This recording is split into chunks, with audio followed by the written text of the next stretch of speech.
इस वक्त पाकिस्तान के ताकत के ईवानों के अंदर नफसा नफसी का आलम है। काजी साहब अपनी फिक्र कर रहे हैं, शहबाज शरीफ को अपनी टेंशन है, नवाज शरीफ अपने बारे में सोच रहा है और आर्मी चीफ अपने एजेंडे पर काम कर रहे हैं। मगर इन सब में जो अहम तरीन शख्स है वो इमरान खान है, जो किसी के काबू नहीं आ रहा। और इमरान खान के बारे में ये सारे लोग बड़ी ही परेशानी का शिकार हैं कि इस बंदे को कैसे कंट्रोल करें, इसको कैसे अपने नीचे लगाएं, इसको कैसे प्रेशराइज करें, इसको कैसे दबाव में लाएं, इससे कैसे अपनी बातें मनवाएं और कैसे इससे वो तमाम शराइत मनवाने में कामयाब हासिल करेंगे जो इनकी सबसे बड़ी ख्वाहिश है। अब आप अंदाजा लगा लीजिए कि फार्म 45, फार्म 47 और एक्सटेंशन के दरमियान मैदान सजने जा रहा है। फार्म 45 वाले वो लोग हैं कि जिनके साथ नाइंसाफी की गई, फार्म 47 वाले वो लोग हैं कि जिनके लिए फार्म 45 वालों से नाइंसाफी की गई थी, और एक्सटेंशन वाले हमारे काजी साहब हैं कि जिन्होंने पाकिस्तान के अंदर इंसाफ की नहरें बहा के रख दी हैं, जिन्होंने पाकिस्तानी कौम को इतना इंसाफ दिया है कि पाकिस्तानी कौम का उस इंसाफ से भरपूर तरीके से पेट भर चुका है और पाकिस्तानी आवाम अब मजे से सो रही है कि हमें इंसाफ देने वाला काजी हमारे पास बैठा है।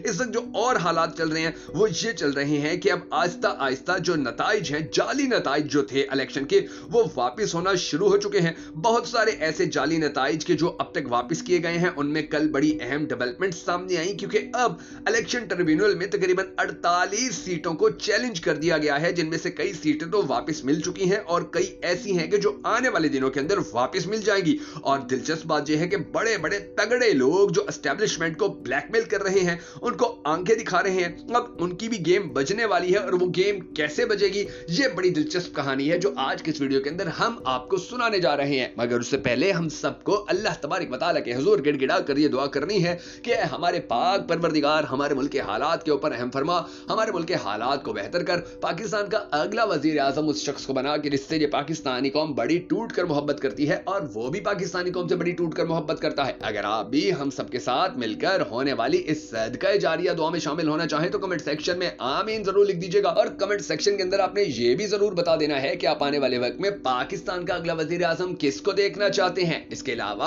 आपसे हमेशा की तरह ये छोटी सी रिक्वेस्ट है कि अगर आप हमारी ये वीडियो हमारे फेसबुक पेज बगा फैक्ट्स के ऊपर देख रहे हैं तो हमारे फेसबुक पेज बगा फैक्ट्स को फॉलो करके हमारी इस वीडियो को लाइक और शेयर जरूर कर दीजिए। और अगर आप हमारी ये वीडियो हमारे यूट्यूब चैनल के ऊपर देख रहे हैं तो हमारे यूट्यूब चैनल को सब्सक्राइब करके हमारी इस वीडियो को लाइक जरूर कर लीजिए, क्योंकि याद रखिएगा कि आपके इस मामूली से क्लिक से आपको फर्क नहीं पड़ता, ये आपके लिए मुकम्मल तौर पर फ्री होता है, मगर हमें बड़ा सपोर्ट करता है, हमें बड़ा कॉन्फिडेंस देता है, हमें बड़ा एतमाद देता है। तो ये काम आपने हमारी अपील के ऊपर जरूर कर देना है। मैं हूं शकील हैदर और आप देख रहे हैं आपका मोस्ट फेवरेट चैनल बगा फैक्ट्स। अब नाज़रीन गिरामी, जो सिचुएशन इस वक्त बनी हुई है पाकिस्तान के अंदर वो ये है कि मरियम बीबी अपने पप्पा नवाज शरीफ के साथ मुख्तलिफ तंदूरों के दौरे करती नजर आ रही है। तंदूरों के ऊपर लगने वाली रोटी का रेट और उनका वजन चेक कर रही है। टिकटॉक के ऊपर उसकी वीडियोस बनाकर वायरल की जा रही हैं और यह तासुर देने की कोशिश की जा रही है कि देखो मरियम बीबी को पाकिस्तानी अवाम की भूख का कितना ज्यादा एहसास है कि वो एक एक तंदूर के ऊपर जाकर गर्म तंदूर के अंदर हाथ डाल के रोटी चेक कर रही है।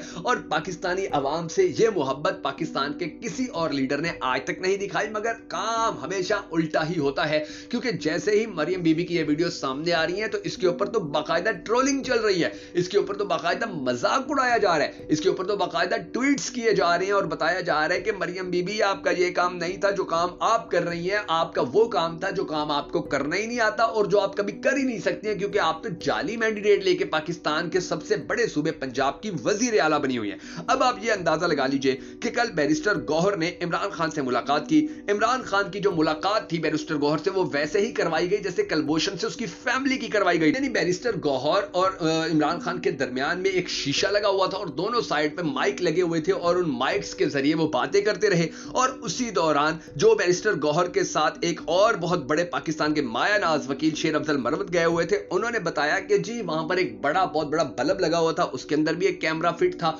और हमने इमरान खान से जो बातें की हैं, इमरान खान ने जो हमसे डिस्कशन की है वो सारी भी रिकॉर्ड की गई है, हमारी ऑडियो रिकॉर्ड की गई है, हमारी वीडियो रिकॉर्ड की गई है और फिर ये चीजें आने वाले वक्त के अंदर कौम के सामने भी आएंगी। अब उस मुलाकात के दौरान इमरान खान ने कहा कि वो फौरी तौर के ऊपर सुप्रीम कोर्ट के अंदर जाएं और वहां पर दरख्वास्तें जमा करवाएं कि तौहीन अदालत की जा रही है, हमें ठीक तरीके से मिलने नहीं दिया जा रहा, क्योंकि ये जो तरीका अख्तियार किया गया मुलाकात का ये इंतहाई भद्दा तरीका है और इस तरीके की मिसाल पाकिस्तान के किसी और सियासतदान के हवाले से आज तक देखने में नहीं आई थी। तो शेर अफजल मरवत को इमरान खान ने हुक्म दिया कि फौरन जाओ और तौहीन अदलिया की दरख्वास्त जमा करवा दो। अब उसके अलावा जो पंजाब भर के अंदर पाकिस्तान तहरीक इंसाफ ने जलसे करने का ऐलान कर दिया है, उस हवाले से भी डिटेल सामने आ रही है कि इलेक्शन कमीशन के जो मामला थे अब वो आस्ता आस्ता ठीक होना शुरू हो चुके हैं। जावेद लतीफ भी अब मैदान में आ चुके हैं और उनका जो टारगेट है वो आर्मी चीफ और एस्टेब्लिशमेंट है। वो कहते हैं कि इन लोगों ने हमारा मैंडेट चोरी करवाया। आप अल्लाह की शान देखिए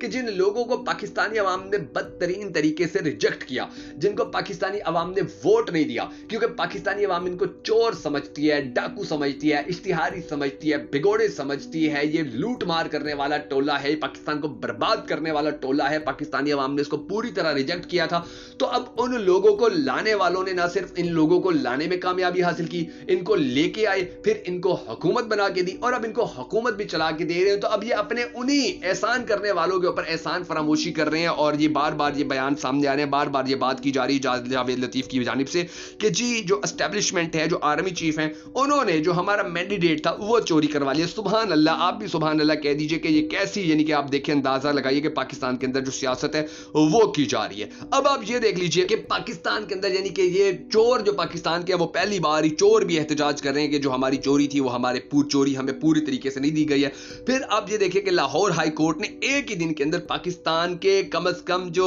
पाकिस्तान तहरीक इंसाफ के 3 सीटें जो थी वो वापस की, 2 MNA की थी, 1 MPA की थी। उसके अलावा कुल मिलाकर पाकिस्तान भर की अदालतों से सिर्फ कल के दिन के अंदर 6 सीटें पाकिस्तान तहरीक इंसाफ को वापस हो गई हैं। अब आप अंदाजा लगाइए, अगर यही सिचुएशन इसी तरह चलती रहती है तो जो नून लीग की हुकूमत है वो मजीद कमजोर होती जाएगी, जो पाकिस्तान तहरीक इंसाफ के लोग हैं वो मजीद मजबूत होते जाएंगे। और फिर 28 तारीख को कराची के अंदर पाकिस्तान तहरीक इंसाफ बहुत बड़ा जलसा करने जा रही है और फिर 21 तारीख के बाद जब इलेक्शन हो जाएगा तो उसके बाद ओवरऑल पंजाब के अंदर पाकिस्तान तहरीक इंसाफ कह रही है कि वो जलसे करेंगे। और ये जलसे, अब मैं आपको एक बात बताता हूं, देखिए पिछले 2 साल से पाकिस्तान तहरीक इंसाफ को जलसे नहीं करने दिए जा रहे हैं और लोगों के अंदर बड़ा गम गुस्सा है, लोगों के अंदर बड़ा ज्यादा उनके अंदर यानी कि एक आग है कि ये क्या पाकिस्तान के अंदर पिछले 2 साल के दौरान तमाशा लगाया गया। आप पाकिस्तान की अदलिया को देख लीजिए, पाकिस्तान की ब्यूरोक्रेसी को देख लीजिए, पाकिस्तान की एस्टेब्लिशमेंट को देख लीजिए, पाकिस्तान के नैब को देख लीजिए, पाकिस्तान के FIA को देख लीजिए, पाकिस्तान के इलेक्शन कमीशन को देख लीजिए, पाकिस्तान के हर महकमे को देख लीजिए कि कहीं से भी वो काम नहीं किया गया कि जो उनकी जिम्मेदारी थी, बल्कि वो काम किए गए जिनका कंसर्न ही नहीं था। यानी कि महकमा ज़राअत वाले थे तो उनको महकमा तालीम वालों का काम कर रहे हैं, महकमा तालीम वाले थे तो वो मरदमशुमारी वाला काम कर रहे हैं, मरदमशुमारी वाले थे तो वो पोलियो मुहिम का काम कर रही है। मैंने आपको मिसाल दी है कि पाकिस्तान के जो बड़े बड़े इदारे हैं उनकी अब यही सिचुएशन है कि जी उनका जो काम है वो अपना काम नहीं कर रहे हैं, दूसरों के काम के अंदर टांग अड़ा रहे हैं। तो ये जो 28 तारीख को जो कराची में जलसा होने जा रहा है, उसके बाद पंजाब भर के अंदर जो जलसे होंगे, तो पाकिस्तानी अवाम, मैं आपको बता दूं, बहुत बड़ी तादाद में निकलेगी, क्योंकि पाकिस्तानी अवाम देखिए अब ये महंगाई से तंग है। अभी एक जानिब शहबाज शरीफ ऐलान करता है जी बिजली 3 रुपए सस्ती कर रहे हैं, दूसरी जानिब हुकूमत ऐलान कर देती है कि जी 7 रुपए पेट्रोल की कीमत के अंदर इजाफा, यानी कि 3 रुपए बिजली सस्ती तो 7 रुपए का पेट्रोल भी महंगा कर देते हैं। तो इन हालात के अंदर पाकिस्तानी अवाम के लिए बड़ा मुश्किल हो गया अपनी रोजी रोटी पूरी करना, बड़ा मुश्किल हो गया कि वो अपने बच्चों को तालीम दिलवाएं, बड़ा मुश्किल हो गया कि वो अपनी जवान बेटियों की शादियां करवाएं। देखें अभी ये महंगाई की वजह से तलाकें हो रही हैं बहुत बड़े पैमाने के ऊपर, लोगों के पास घर चलाने का, लोगों के पास अपने बच्चों को खाने पिलाने का पैसा टका नहीं बचा है। तो इन सारे हालात के अंदर फिर लोगों के पास और कोई रास्ता नहीं है, बेरोजगार लोगों के पास, तालीम याफ्ता लोगों के पास, खसारे में अपना कारोबार चलाने वाले लोगों के पास, कि वो सड़कों पर निकल आए, इमरान खान की कॉल के ऊपर एहतजाज का हिस्सा बने, इमरान खान के साथ खड़े होने का ऐलान करें, इमरान खान की पार्टी को, इमरान खान की तहरीक को सपोर्ट करें। और फिर आप ये देखिए कि इमरान खान अब अकेला नहीं है, इनके साथ जमात इस्लामी है, इनके साथ महमूद अचकजई है, इनके साथ सुन्नी इत्तेहाद कौंसिल है, इनके साथ MWM है, इनके साथ और भी बलूचिस्तान के छोटे छोटे ग्रुप, छोटी छोटी तंजीमें हैं जो पूरे बलूचिस्तान के अंदर अपना अच्छा भला होल्ड रखते हैं। तो इमरान खान जब पाकिस्तान तहरीक इंसाफ अब अकेले नहीं है, इनके साथ जो और पार्टीज हैं, अभी मौलाना फजलुर रहमान भी इनके साथ मिल जाएंगे। तो ये गेम जो है ये हमारी मौजूदा जो फार्म 47 हुकूमत है, एस्टेब्लिशमेंट हुकूमत है, उनके लिए बड़ी यानी कि ये मुश्किल पैदा कर देगी, उनके लिए बड़ी ये टेंशन पैदा कर देंगे। अब भी अगर ये इनको जलसे करने से रोकेंगे तो फिर पहले ही बड़े बदनाम है, मजीद बदनाम हो जाएंगे ये शहबाज शरीफ, नवाज शरीफ, मरियम बीबी लोग। और अगर ये इनको जलसे करने देंगे तो जलसों ने तो सिचुएशन ही तब्दील कर देनी है, फिर जलसों के बदले के अंदर इनको भी जलसे करने पड़ेंगे। और इनको तो पता है कि हमारे पास तो लोग आते ही नहीं है, हमारे तो जलसों में लोग शरीक ही नहीं होते, हमारे जलसों में लोग उस वक्त आते हैं जब उनको लालच दिया जाता है पैसों का, जब उनको लालच दिया जाता है रोटी का, वो तो तभी आते हैं। तो ये जो सारे हालात हैं ये इमरान खान के लिए बेहतर होते जा रहे हैं और नून लीग के लिए मुश्किल होते चले जा रहे हैं। और इंशाल्लाह आने वाला वक्त इमरान खान का ही। अगर आपको हमारी ये वीडियो पसंद आई हो तो हमें सपोर्ट करने के लिए हमारी इस वीडियो को लाइक और शेयर जरूर कर दीजिएगा।